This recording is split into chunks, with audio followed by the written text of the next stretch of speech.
Dears, welcome to my channel. അപ്പോൾ നിങ്ങൾ കുറച്ച് പേര് വീണ്ടും കുറെ ഡൗട്ടുകൾ എന്നോട് ചോദിച്ചുകൊണ്ടാണ് നിങ്ങളൊരു വീഡിയോ ഇടാന്ന് വിചാരിച്ചത്. അപ്പൊ നിങ്ങളുടെ ഡൗട്ട്സ് എന്തൊക്കെയാണെന്ന് ഞാൻ നോട്ട് ചെയ്ത് വെച്ചിട്ടുണ്ട്. ഞാൻ അത് ഓരോന്നായിട്ട് ക്ലിയർ ചെയ്ത് തരാവേ. ആക്ച്വലി ഞാനൊക്കെ പഠിക്കുന്ന സമയത്ത് ഞാൻ വിചാരിച്ചിരുന്നു എനിക്ക് ഇങ്ങനെ ഡൗട്ട്സ് ക്ലിയർ ചെയ്യാൻ വേണ്ടിയിട്ട് ആരെങ്കിലും എന്നെ ഹെൽപ്പ് ചെയ്തിരുന്നെങ്കിലെന്ന്. അന്ന് അങ്ങനെ ആരും ഉണ്ടായിരുന്നില്ല. ബിടെക്കിന് പഠിക്കുന്ന എനിക്ക് അറിയാവുന്ന ആരും അങ്ങനെ ഉണ്ടായിരുന്നില്ല. അപ്പം ഞാൻ അന്ന് കുറെ സ്ട്രഗിൾ ചെയ്തു ഇത് എടുക്കുന്നതിന് മുന്നേ. അപ്പൊ നിങ്ങൾക്ക് പറ്റുന്ന ഡൗട്ട്സ് ഒക്കെ ചോദിച്ചോ, ഞാൻ ക്ലിയർ ചെയ്ത് തരാം എന്നെ കൊണ്ട് പറ്റുന്ന രീതിയിൽ. ഏറ്റവും കോമൺ ആയിട്ടുള്ള ഒരു ചോദ്യമാണ് എഞ്ചിനീയറിംഗ് മാത്സ് ടഫ് ആണോ എന്നുള്ളത്. ഒരുപാട് തവണ ഞാൻ റിപ്ലൈ കൊടുത്തു, എന്നാലും സ്റ്റുഡൻസ് വീണ്ടും ചോദിച്ചുകൊണ്ടിരിക്കുന്ന കാര്യം ഇതാണ്. ആദ്യം ഞാൻ S1 അത് 4 സെമ്മിലാണ് എഞ്ചിനീയറിംഗ് മാത്സ് നമുക്ക് പഠിക്കാനുള്ളത്. അപ്പൊ ഫസ്റ്റ് സെമ്മില് ലിമിറ്റ്സ്, സെക്കൻഡ് സെമ്മില് മെട്രിക്സ്, തേർഡ് സെമ്മില് പ്രോബബിലിറ്റി, ഫോർത്ത് സെമ്മില് ഗ്രാഫ് തിയറി. ഈ സിലബസ് ആണ് നമുക്ക് പഠിക്കാനുള്ളത്. അപ്പൊ ഫസ്റ്റ് സെമ്മിൽ നിങ്ങൾ പഠിക്കുന്ന സിലബസ് ഞാനൊന്ന് ഓടിച്ച് പറഞ്ഞുതരാം. Limits, continuity, continuous function, derivatives, chain rule, partial derivative, function, maxima, minima.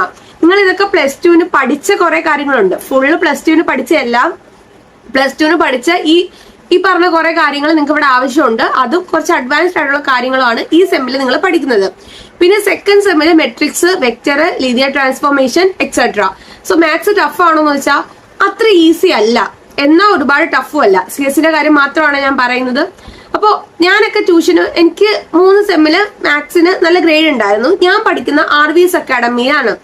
RVS academy എന്ന് പറയുമ്പോൾ നിങ്ങൾക്ക് യൂട്യൂബില് CS ഫസ്റ്റ് സെം ഫ്രീ ആയിട്ട് കിട്ടും. എനിക്ക് തോന്നുന്നു ബാക്കി സെം എല്ലാം പെയ്ഡ് ആണ്. ഞങ്ങൾ പൈസ കൊടുത്തിട്ടാണ് എടുക്കുന്നത്. വലിയ ഫീസൊന്നും ഇല്ല. 4 മൊഡ്യൂളാണ് ഉള്ളത്. ഇപ്പൊ 4 മൊഡ്യൂളുകൾ ചേർത്ത് 1200 ഇപ്പൊ വെബ്സൈറ്റ് വഴി പർച്ചേസ് ചെയ്തിട്ട് ഒരു ടീച്ചറാണ് പഠിപ്പിക്കുന്നത്. അതിലാണ് ആ ടീച്ചർ പഠിപ്പിക്കുന്ന ചോദ്യങ്ങളാണ് കൂടുതലും എക്സാമിന് വരുന്നത്. അങ്ങനെയാണ് ഞാൻ അതൊക്കെ വർക്ക് ചെയ്താണ് എല്ലാ സെമ്മും പാസ്സായിട്ടുള്ളത്. അപ്പൊ നിങ്ങളത് വർക്ക് ചെയ്താൽ നിങ്ങൾക്ക് പാസ്സാകാൻ പറ്റും. അത്ര ടഫൊന്നും അല്ല. നിങ്ങളപ്പം നിങ്ങൾക്ക് വേറെ കാര്യം അറിയാം. ഇപ്പൊ പ്ലസ് ടുവിന് നല്ല മാർക്കുള്ള സ്റ്റുഡന്റ് ബിടെക്കിന് വരുമ്പം അത്ര എഫേർട്ട് ഇടത്തില്ല. അവര് പ്ലസ് ടുവിന് നമുക്ക് എന്തെങ്കിലുമൊക്കെ എഴുതിയാലോ ജയിച്ചു പോവുമായിരിക്കും. അപ്പം ഇവര് വിചാരിക്കും ബിടെക്കിന് വന്നാലും അങ്ങനെ ജയിക്കും എന്ന് പറഞ്ഞ് വരുന്ന കുറെ കുട്ടികളുണ്ട്. അവിടെ പഠിക്കത്തില്ല. അതുകൊണ്ടിട്ടാണ് അവർക്ക് കുറെ പ്രശ്നങ്ങൾ വരുന്നത്, സപ്ലി അടിക്കുന്നതും ഒക്കെ. പ്ലസ് ടുവിന് വരെ നിങ്ങൾ പഠിച്ച അതേ രീതിക്ക് തന്നെ കുറച്ചുകൂടെ എഫേർട്ട് ഇട്ട് നിങ്ങൾ ബിടെക്കിന് പഠിക്കുക, ഉറപ്പായിട്ട് നിങ്ങൾ പാസ്സാവും. ഞാൻ അങ്ങനെ പഠിച്ച ഒരാളാണ്.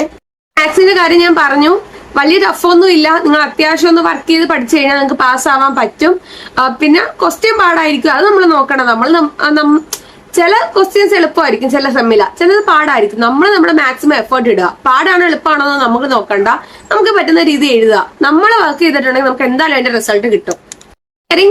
Physics and chemistry. ഫിസിക്സ് S1-ലും കെമിസ്ട്രി S2-ലും ആണ് വരുന്നത്. ഫിസിക്സിന്റെ സിലബസ് ഞാൻ എഴുതി വെച്ചിട്ടുണ്ട്. Electron theory, conductivity, semiconductor, quantum mechanics, ഇതാണ് വരുന്നത്. ഇത് കാണാതെ പഠിച്ചോ, നിങ്ങൾ ബൈഹാർട്ടാക്കി പഠിച്ചോ, എങ്ങനെ പഠിച്ചാലും നിങ്ങൾക്ക് പാസ്സാവാൻ പറ്റും. വലിയ പാടൊന്നും ഇല്ല, തീരെ ഉളപ്പാതിരുന്നാൽ മതി. ഇനി കെമിസ്ട്രി വരുന്നത് electrochemistry, electrochemical cells, nanomaterials, polymer, spectroscopy, എൻവയോൺമെന്റൽ കെമിസ്ട്രി, ഇതാണ് വരുന്നത്. S2-നാണ് വരുന്നത്. ഇതും നിങ്ങൾ കാണാതെ പഠിച്ച് എങ്ങനെയാന്ന് വെച്ചാൽ നിങ്ങൾക്ക് പാസ്സാവും. നിങ്ങൾ തീരെ നോക്കാതെ പോയാലേ ഉള്ളൂ നിങ്ങൾ ഫെയിൽ ആയി പോകുന്നത്. ലാബിന്റെ കാര്യം, ഈ ഫിസിക്സ് കെമിസ്ട്രി ഇന്റേണൽ ലാബ്, അതായത് നമ്മുടെ കോളേജിലെ സാറന്മാർ തന്നെ നടത്തുന്നതാ, എക്സ്റ്റേണൽ ഇല്ല. അപ്പൊ അത് നമുക്ക് അത്യാവശ്യം നമ്മൾ ശ്രദ്ധിച്ചൊക്കെ നിന്ന് ചെയ്തു കഴിഞ്ഞാൽ നമുക്കത് പാസ്സാവാൻ പറ്റും. ആക്ച്വലി ഞാൻ വീക്കാണ്, അവറേജ് ആണ്, എന്നെ കൊണ്ട് പറ്റുമോ എന്ന് ചോദിക്കുന്നവര് നിങ്ങളെ എഫേർട്ട് ഇട്ട് കഴിഞ്ഞാൽ നിങ്ങൾക്ക് പറ്റാത്ത ഒന്നുമില്ല. സോ മെനക്കിട്ട് പഠിച്ചു കഴിഞ്ഞാൽ നിങ്ങൾ എന്തായാലും അത് പാസ്സാവും. അത് പേടിച്ച് ആരും എടുക്കാതിരിക്കണ്ട. വലിയ കമ്പി ഇട്ടേക്കുന്നതുകൊണ്ട് ഞാൻ സംസാരിക്കുന്നത് അത്ര ക്ലിയർ ആവുമെന്ന് എനിക്ക് അറിയത്തില്ല. നിങ്ങൾ എന്തെങ്കിലും ഡൗട്ട് ഉണ്ടെങ്കിൽ ചോദിച്ചിരുന്നാൽ മതി. ഇനി അടുത്ത 2ാമത്തെ ചോദ്യം, ഗവൺമെന്റ് കോളേജാണ് ഞാൻ പഠിക്കുന്നത്. എന്റെ സ്ഥലം കൊല്ലത്താണ്. ഞാൻ പഠിക്കുന്ന കോളേജ് ഓഫ് എഞ്ചിനീയറിംഗ് പെരുമൺ. അത് എയ്ഡഡ് കോളേജാണ്, ഗവൺമെന്റ് കോളേജ് അല്ല. TKM കിട്ടാനുള്ള റാങ്ക് ഒന്നും എനിക്കില്ലായിരുന്നു. എന്റെ റാങ്ക് 15K ആയിരുന്നു, 15,000 സംതിങ്. അപ്പോ അതായിരുന്നു, അത് എനിക്ക് അവിടെയാണ് കിട്ടിയത്. കൊല്ലത്തെ second best college of engineering Perumon എന്നാണ് പറയുന്നത്. വലിയ കുഴപ്പമില്ല, ഞാൻ അവിടെയാണ് പഠിക്കുന്നത്. ഇനി ഞാൻ 3rd ഇയർ ആണ്. 2 ഇയർ ഞാൻ കംപ്ലീറ്റ് ചെയ്തു. CS സ്കോപ്പ് ഉണ്ടോന്നാ? എല്ലാത്തിനും സ്കോപ്പ് ഉണ്ട്. നമ്മുടെ സ്കിൽ അനുസരിച്ചിരിക്കും. നമ്മള് അക്കാഡമിക്സ് മാത്രം ഫോക്കസ് ചെയ്ത് പരീക്ഷയ്ക്ക് മാർക്ക് വാങ്ങിച്ച് അങ്ങനെ ഒരു അക്കാഡമിക് മെറ്റീരിയൽ ആയി പോയി കഴിഞ്ഞാൽ നമ്മൾ എവിടെ എത്തത്തില്ല. നമ്മൾ അതിന്റെ കൂടെ തന്നെ കുറെ സെൽഫ് സ്റ്റഡി ചെയ്യുക. യൂട്യൂബിലൊക്കെ കുറെ കോഴ്സും കാര്യങ്ങളൊക്കെ ഇല്ലേ. അപ്പൊ നമുക്ക് ഇഷ്ടമുള്ള വെബ് ഡെവലപ്മെന്റ് ആണെങ്കിൽ അങ്ങനെ, നമുക്ക് വെബ്സൈറ്റ് ഉണ്ടാക്കാൻ ഇഷ്ടമാണെങ്കിൽ അത്, പിന്നെ AI കുറിച്ചാണെങ്കിൽ അങ്ങനെ, മെഷീൻ ലേണിംഗ് ആണെങ്കിൽ അങ്ങനെ, നമ്മുടെ ഇൻട്രസ്റ്റഡ് ഫീൽഡ് മനസ്സിലായിട്ട് അത് ഈ കോഴ്സ് നമ്മൾ അഡ്വാൻസ്ഡ് ആയിട്ട് ചെയ്ത് പഠിക്കുക. CS സ്കോപ്പ് ഒക്കെ ഉണ്ട്, നമ്മൾ പഠിക്കുന്ന കണക്കിരിക്കും. AI എക്സ്ട്രാ എടുക്കണമെന്ന് ചോദിച്ചിട്ടുണ്ട്. നിങ്ങൾക്ക് കമ്പ്യൂട്ടർ സയൻസിൽ ഒരു ബാച്ച്, ഒരു സ്ട്രീം ഉണ്ട്, AI ആൻഡ് ഡേറ്റ സയൻസ് എന്ന് പറഞ്ഞു. ഞങ്ങളുടെ കോളേജിലൊക്കെ ആ ബാച്ചിൽ പിള്ളേർ പഠിക്കുന്നുണ്ട്. ഇപ്പൊ നിങ്ങൾ AI കുറിച്ച് അത്രയ്ക്ക് ഇൻട്രസ്റ്റഡ് ആയിട്ടുള്ളവരാണെങ്കിൽ നിങ്ങൾക്ക് അത് എടുക്കാം. ഇനി അതല്ല, നിങ്ങൾക്ക് computer science, pure computer science എടുത്തിട്ട് അത് പഠിച്ചുകൊണ്ടിരിക്കുമ്പോൾ തന്നെ അഡ്വാൻസ്ഡ് ആയിട്ട് ആഡ് ഓൺ ആയിട്ട് നിങ്ങൾക്ക് AI കോഴ്സസ് പല പ്ലാറ്റ്ഫോമും ഓഫർ ചെയ്യുന്നുണ്ട്. സോ അതിൽ ഏതെങ്കിലും ഒരു കോഴ്സ് എടുത്ത് നിങ്ങൾക്ക് ചെയ്യാം. സോ അതൊക്കെ നിങ്ങളുടെ ഇഷ്ടമാണ്, നിങ്ങളുടെ ഇൻട്രസ്റ്റ് നോക്കിയിട്ട് വേണം അതൊക്കെ ചെയ്യാൻ വേണ്ടി. അതെല്ലാം നിങ്ങൾ ബിടെക്കിന് വന്ന് ഓരോ മനസ്സിലാക്കിയതിനു ശേഷം മാത്രം ചെയ്താൽ മതി. ഏറ്റവും ഇമ്പോർട്ടന്റ് ആയിട്ടുള്ള കാര്യം, ബേസിക്സ് പഠിച്ചു തുടങ്ങണോ. ഈ ചിലര് പറയുന്നുണ്ട്, ചേച്ചി ഞാൻ ബയോസയൻസ് ആണ്, എന്നെ കൊണ്ട് ഇത് പറ്റുമോ, ഞാൻ ബയോസയൻസ് എടുത്ത ഒരാളാണ്. ഞാൻ ചെയ്ത ഒരു കാര്യം എന്ന് വെച്ചാൽ വെക്കേഷനിൽ ഞാനൊരു കാര്യം പഠിച്ചിട്ടില്ല, വെറുതെ ഇരുന്നു, നേരെ കോളേജിൽ പോയി. അതിൻ്റെ ഞാൻ അനുഭവിക്കുകയും ചെയ്തു. എങ്ങനെയാന്ന് വെച്ചാൽ ഞാൻ ബയോസയൻസ് ആയിരുന്നു. അപ്പൊ ഫസ്റ്റ് സെം ഞാൻ ചെന്നപ്പോൾ പൈത്തൺ പ്രോഗ്രാമിംഗ് ആണ് ഉള്ളത്. അപ്പൊ ഈ പൈത്തൺ പ്രോഗ്രാമിംഗ് എന്ന് പറയുമ്പോൾ പ്രോഗ്രാമിംഗ് നമുക്ക് കുറച്ച് ലോജിക്കൊക്കെ വേണം, അത് വരാൻ കുറച്ച് സമയം എടുക്കും. പെട്ടെന്ന് നമുക്ക് വരുന്നതല്ല, ജന്മന ഉള്ളതുമല്ല, നമ്മൾ ഡെവലപ്പ് ചെയ്തെടുക്കുന്നതാണ്. അത് പഠിക്കാൻ ബുദ്ധിയില്ലെന്ന് ഇനി ആരും പറയല്ലേ. അപ്പൊ നമ്മള് ഈ വെക്കേഷന് ഞാൻ അപ്പൊ കോഴ്സ് ചെയ്തിട്ട് പോയായിരുന്നെങ്കിൽ, കോഴ്സ് മീൻസ് നിങ്ങൾക്ക് യൂട്യൂബിൽ ഇഷ്ടംപോലെ ക്ലാസ് ഉണ്ട്, പൈത്തൺ പ്രോഗ്രാമിംഗ് എന്ന് അടിച്ചു കൊടുത്താൽ മതി, അല്ലെങ്കിൽ അടുത്തുള്ള കമ്പ്യൂട്ടർ ഇൻസ്റ്റിറ്റ്യൂട്ടിൽ പോയാൽ കിട്ടും. പക്ഷെ ഞാൻ പൈസ മുടക്കി പഠിക്കാനൊന്നും പറയത്തില്ല, യൂട്യൂബിൽ ഇഷ്ടംപോലെ ഫ്രീ കോഴ്സസ് ഉണ്ട്, നിങ്ങൾക്ക് അത് ചെയ്യാം.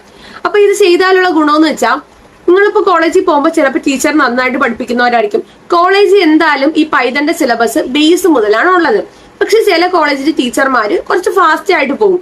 അല്ലെങ്കിൽ നമ്മളിപ്പോ ബയോസയൻസ് എടുത്ത് വന്നവരാണെങ്കിൽ നമ്മൾ ആദ്യമായിട്ട് അവിടെ പോയിരിക്കുമ്പോൾ നമുക്കിതൊന്നും തലയിൽ കയറത്തില്ല. എനിക്കൊന്നും മനസ്സിലായില്ല. ഞാൻ രണ്ടാമത്തെ സെമ്മ് C പ്രോഗ്രാമിംഗ് ആണ്, അപ്പോഴാണ് എനിക്ക് പിന്നെയും കുറച്ചൊന്ന് ക്ലാരിറ്റി വന്നത്.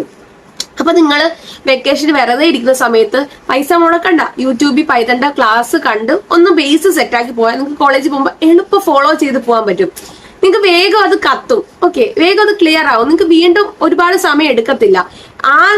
ബേസ് എല്ലാം ക്ലിയർ ആക്കി പോയി കഴിഞ്ഞാൽ കോളേജിൽ പോയി കഴിയുമ്പോൾ ടീച്ചർ പഠിപ്പിക്കുന്നതിനോട് ഫോളോ ചെയ്ത് പോകാൻ പറ്റും, കുറച്ചുകൂടെ മനസ്സിലാവും, നിങ്ങൾക്ക് ലോജിക്ക് നല്ലപോലെ കിട്ടും. അതുകൊണ്ടിട്ടാണ് ഞാൻ വെക്കേഷനെ നിങ്ങൾ പൈതൺ പ്രോഗ്രാമിംഗ് ചെയ്യാൻ പറയുന്നത്, കാരണം എന്റെ അവസ്ഥ നിങ്ങൾക്ക് വരാതിരിക്കാൻ. പ്രോഗ്രാമിംഗ് ആണ് നമുക്ക് S1 പഠിക്കാനുള്ള. നിങ്ങൾ പൈതൺ പ്രോഗ്രാമിംഗ് തന്നെ നോക്കണമെന്ന് ഞാൻ പറയില്ല, സിയോ നിങ്ങൾക്ക് ഇഷ്ടമുള്ള പ്രോഗ്രാമിംഗ് ലാംഗ്വേജ് പഠിക്കാം. പക്ഷെ നമ്മളെ പ്രോഗ്രാമിംഗ് ലാംഗ്വേജിൽ ഏറ്റവും എളുപ്പം പൈതൺ ആണ്. ഇനി ചിലർ പറയും, ചേച്ചി എനിക്കിത് പഠിക്കാനുള്ള ബുദ്ധി ഉണ്ടോ എന്ന് എനിക്ക് അറിയത്തില്ല, ഞാൻ എങ്ങനെയാണെന്നൊക്കെ ചോദിക്കും. പക്ഷെ ഇതൊക്കെ നമ്മൾ ഡെവലപ്പ് ചെയ്തെടുക്കുന്നത്, ആരും ജന്മന ഇതുമായിട്ട് വരുന്നവരൊന്നും അല്ല. നിങ്ങൾ ഇവിടെ വന്ന് പ്രോഗ്രാംസ് വർക്ക് ചെയ്ത് നിങ്ങളുടെ തലയിൽ ബുദ്ധി ഉദിക്കുന്നതാണ്. ഓക്കെ, എന്റെ +2 പെർസെന്റേജ് 99.9% ഉണ്ടായിരുന്നു എനിക്ക്. അപ്പൊ നിങ്ങൾ ചോദിക്കും, ചേച്ചി ഇത്രയും പെർസെന്റേജ് ഉണ്ടായത് കൊണ്ടല്ലേ ഇരുന്ന് ഇങ്ങനെയൊക്കെ പറയുന്ന ബിടെക് എളുപ്പമാണെന്ന്. അങ്ങനെ ഒന്നും അല്ല കേട്ടോ. ഞാനെന്ന് പറയുമ്പോൾ ആവറേജ് സ്റ്റുഡന്റ് ആണ്, പക്ഷെ ഞാൻ എഫേർട്ട് ഇടും, ഞാൻ വർക്ക് ചെയ്യുമായിരുന്നു, അങ്ങനെയാണ് എനിക്ക് മാർക്ക് കിട്ടുന്നത്. അപ്പം ഈ CS കിട്ടുന്ന മിക്ക പിള്ളേരും നല്ല റാങ്കോട് വരുന്ന പിള്ളേരാണ്. സോ എന്റെ ക്ലാസ്സിലൊക്കെ നല്ല കോമ്പറ്റീഷനാണ്. കോമ്പറ്റീഷൻ മീൻസ് എല്ലാവർക്കും അത്യാവശ്യം നല്ല മാർക്കുണ്ട്, എല്ലാവരും നല്ല CS നല്ലൊരു കോളേജില് എയ്ഡഡോ ഗവൺമെന്റോ കിട്ടണമെങ്കിൽ അത്രയും നല്ലപോലെ പഠിക്കുന്ന കുട്ടികളായിരിക്കണം. സോ എല്ലാവരും നന്നായിട്ട് പഠിക്കുന്നവരാണ്. നമ്മൾ എഫേർട്ട് ഇട്ടാൽ മതിയടാ, നമ്മളെ കൊണ്ട് പറ്റും. അല്ല നിങ്ങൾ ബുദ്ധിയില്ല, കഴിവില്ല, ഞാൻ ആവറേജ് ആണെന്നും പറഞ്ഞിട്ട് ഒരു കാര്യമില്ല. എല്ലാത്തിനും അതിൻ്റെതായ പാടുണ്ട്. ബിടെക്കിനെ നല്ല നിങ്ങൾ നഴ്സിംഗ് ആയിക്കോട്ടെ, മെഡിക്കൽ ഫീൽഡ് ആയിക്കോട്ടെ, എല്ലാത്തിനും അതിൻ്റെതായ ബുദ്ധിമുട്ടുകളുണ്ട്. ഫസ്റ്റ് അറ്റംപ്റ്റ് ആണോന്ന്? അതെ, എന്റേത് കീം ഫസ്റ്റ് അറ്റംപ്റ്റ് ആണ്. ഞാൻ ഒരു ക്രാഷിന് പോയിട്ടുണ്ടായിരുന്നു, വലിയ ഗുണമൊന്നും ഇല്ലായിരുന്നു. ഞാൻ അവിടെ പോയി എന്തൊക്കെയോ പഠിച്ചു.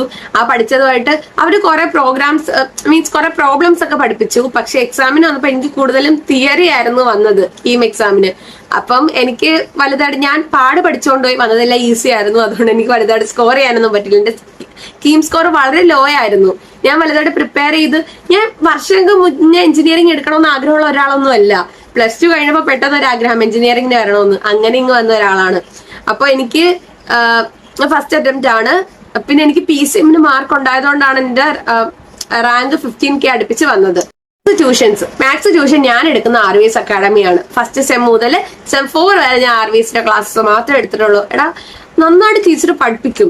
CS-ന്റെ കാര്യമാണ്, ബാക്കിയുള്ളവരോടൊന്നും എനിക്ക് അറിയത്തില്ല. ഞാൻ പഠിച്ചത് വെച്ച് 3 സെമ്മിലും ടീച്ചർ പഠിപ്പിച്ചതെന്ന് മാത്രമേ ക്വസ്റ്റ്യൻ വന്നിട്ടുള്ളൂ.